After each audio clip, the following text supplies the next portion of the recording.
Друзі, всім привіт! Сьогодні я готую закусочні рулетики з пекінської капусти. В рецепті я покажу дві своїх улюблених начинки. Обидві вони настільки смачні, що вибір між ними завжди важкий. З того часу, як ми дізнались про цей рецепт, він став нашим улюбленим і тепер ми готуємо його постійно.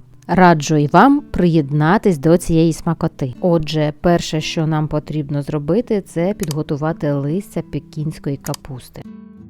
Я від'єдную їх від качану та обрізаю на 4-5 см від нижньої частини листка, там де він товстий. Потім, щоб листок був м'якший, я зрізаю потовщення на самому листку, щоб він був більш еластичний. Це можна зробити не одним прийомом, а кількома, поступово зменшуючи товщину. Таким чином листочок буде добре згинатися і не буде тріскати при згортанні. Цей процес дуже схожий на той, коли ми готуємо листочки пекінської капусти для голубців. Якщо ви переживаєте, що не вийде достатньо тонко зрізати, можна ще злегка прокатати його скалкою, але сильно не тисніть. Коли листочки стають еластичними, вони готові до скручування. Для кожного виду начинки необхідно підготувати по 8 штук. Тепер до начинки. Перша в мене сирна. Для цього на дрібній терці я натру 150 г твердого сиру, додам 50 г майонезу та 1 зубчик часнику. Його кількість, звичайно ж, можна регулювати за своїм смаком. І ось на етапі змішування я згадала, що забула додати 50 г грецького йогурту. Звичайно, можна замінити весь об'єм лише майонезом, але так начинка буде важчою. Все добре перемішавши, можна приступати до наступного етапу. Друга начинка буде з сиром фета та печеним перцем. Хто давно на каналі, той вже помітив, що я просто фанат печеного перцю, тому завжди роблю ось такі заготовки. Але якщо ви тільки плануєте зробити таку заготовку в наступному році, ми з вами зараз швиденько його приготуємо.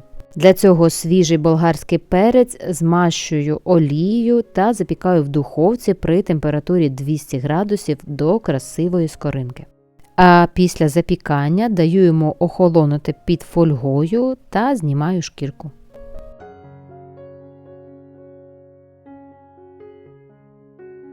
І вже потім солодкий, насичений ароматами перчик я нарізаю дрібним кубиком. Крупно різати не потрібно, ось таких шматочків буде достатньо.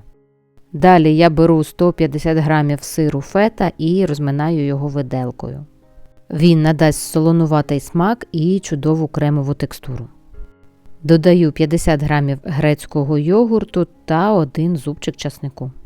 Ще я на цьому етапі додаю оливки нарізані, але цього разу в мене просто їх не було. Добре змішую, щоб часник рівномірно розподілився. Та додаю нарізаний печений перець. Все, друга начинка також готова, ви не дивіться на її простоту, вона неймовірно смачна. Для формування рулетиків я беру один підготовлений листок капусти і викладаю 1 столову ложку начинки. Далі акуратно згортаю в рулетик. Краї можна загортати як у голубців або залишити відкритими, це вже на ваш смак. Формую рулетики з обох начинок. Як я вже казала, з сказаної порції виходить по 8 штук з кожного виду.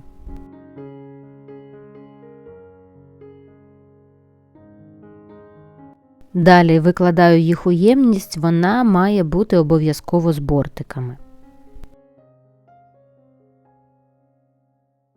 Тепер ми готуємо соус. Для цього я використовую ось такі суміші спецій для салату. Сьогодні я обрала грецьку, я її висипаю в мисочку та додаю 2 столові ложки яблучного оцту, 7 столових ложок кип'яченої холодної води та 5 столових ложок олії, в мене оливкова.